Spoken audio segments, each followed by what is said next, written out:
It's after hours in the Chop kitchen, and we're turning the tables on 3 of my fellow judges. They're gonna get a chance to get their hands on one of the most intriguing, infuriating, or just plain weird baskets.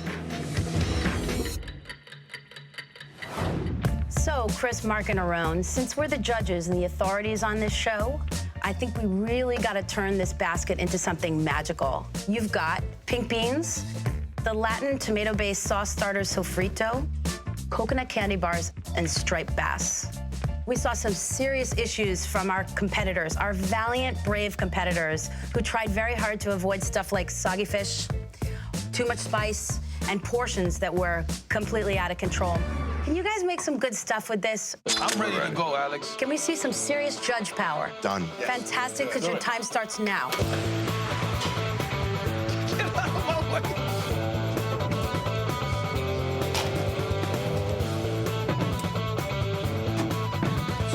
Hey, babe. Aaron, what are you doing? I'm gonna go a little bit down to Louisiana. I love that. I'm gonna do a little bit of grits, and I'm gonna do a sauce piquante. Tomatoes, peppers, a little bit of garlic, maybe some chile.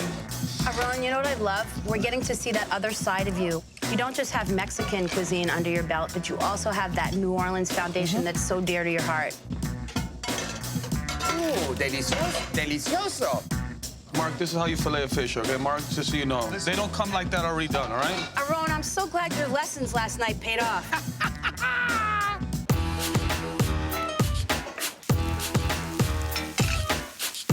Now, we go to Marc, and I feel like I'm in an entirely different country. He's got the Dutch oven on the stove, that nice, homey, sort of south of France kind of cassoulet energy that I'm You know kind of what? feeling. That's kind of where I'm going. I'm doing sort of a little bit of a cassoulet, a coconut cassoulet. So you're gonna make a coconut cassoulet, of course. Cassoulet in 30 minutes? Chef Murphy is making a classic southwestern French dish that takes hours and hours, if not days, to cook.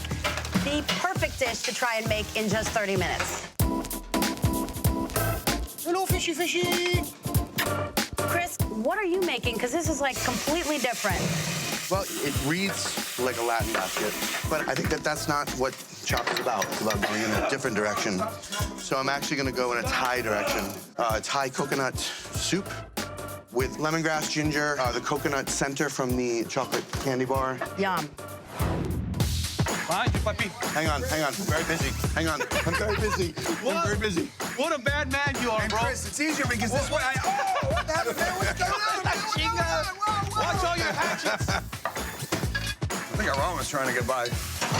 So you're just using the coconut interior, you're Look at that. ignoring the almonds and the chocolate from the chocolate bar. Yep. Use a little or a lot. I heard Ted say it before. We're gonna give that some thought. Is Chef Murphy's use of the basket ingredient enough?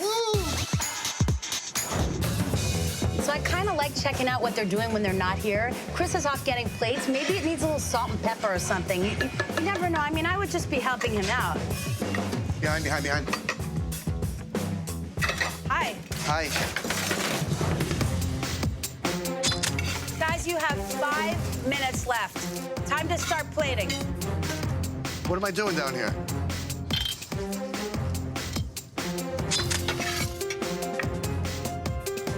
You know what? I was kind of hoping it was going to work, but I think the bacon got a little bit tough. But you know what I could do is I could go back and take the bacon out, and just the flavor of the bacon could be there. I can do it. 10, 9, 8, 7, 6, 5, 4, 3, 2, 1, done. Put it down.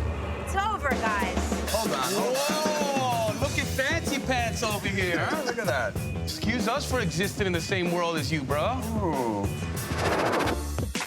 Here you go, Alex. Chris, tell us about your dish, babe. So I made a riff on a Thai coconut soup. I cut the chocolate and removed the almonds from the bar, but used the coconut center. Lemongrass, ginger, coconut milk, and then finished with just a little fresh jalapeno and a squeeze of lime juice. I like it. Everything together is spot on, man. Every ingredient is important in your dish, and there's such a great balance between the sweetness of that and then the acidity in the sauce as well. Thank you. How do you think you guys would feel if we were sitting over there and someone had a candy bar with coconut, chocolate, and almonds, kind of 3 different flavors, and you only use one part of it? Where do you draw the line on how much is enough and how much was not enough of the ingredient? I'll tell you one thing, I would have really sort of judged I had someone used all 3 elements, but in this case, it's such a tricky ingredient, I'm cool with just one part of it. Yeah. Really, what I look at is we always want to make tasty dishes, and we want the competitors to make tasty dishes.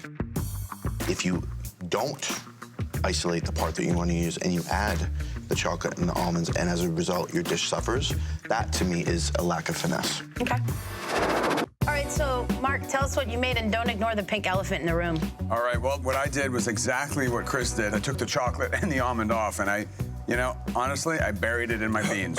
Buried? I basically tried to do a riff on cassoulet. So I've got some onions, some garlic, bacon. I cooked it all down with chicken stock. And of course, that sofrito is just so perfect for a dish like this because it was just, all the flavors were there. And then I cooked my fish, nice crispy skin, nice big portion. And that's it. There's something really nice and homey about this dish, man. I just think it's awesome. I like that I got a little bit of the coconut from the candy bar in with the beans. So I do detect and see that candy bar in there. I really have to compliment you, Mark, on the skin, because I think the crispy skin is what really gives the texture here. There's a couple things to get crispy skin. First, you have to dry the skin off, and then season it right before it goes into a very hot pan. Because salt, what does it do? It draws out moisture. If you have moisture on the skin, it's gonna stick in your pan. I think my favorite thing is something that you didn't do, which is that you didn't leave that bacon in there. You finished with time to spare, and instead of running to the pantry, as we see so many times, and grabbing a few more things, and said, you know what, less is more, and you pulled that bacon out. Because I think if we had to cut through those pieces of undercooked bacon, it really would have ruined this dish. I think you're right. So, Sanch, tell us what you made. Well, I really wanted to really embody Louisiana and the foundation that I have there, and I thought the sauce piquant, because when you go down into Louisiana, everything's a little ha. Could you translate ha in another way? So what we have, delicious. What we have here is a pan-seared striped bass over creamy grits with a sauce piquant. It's sort of a sofrito-based sauce with peppers and celery and a little bit of fresh herbs and some heat. And I thought grits would be a nice foil for this. That's very nice. So, Aaron, how do you think you did in this round? Well, in typical Chopped fashion, Alex, I chose to address the most difficult ingredient at the last moment. But I knew I just wanted to use the almonds. So I removed them and then shaved them very thin and folded it into the grits. I really love that you made something that's part of your roots that we know less about, which is New Orleans.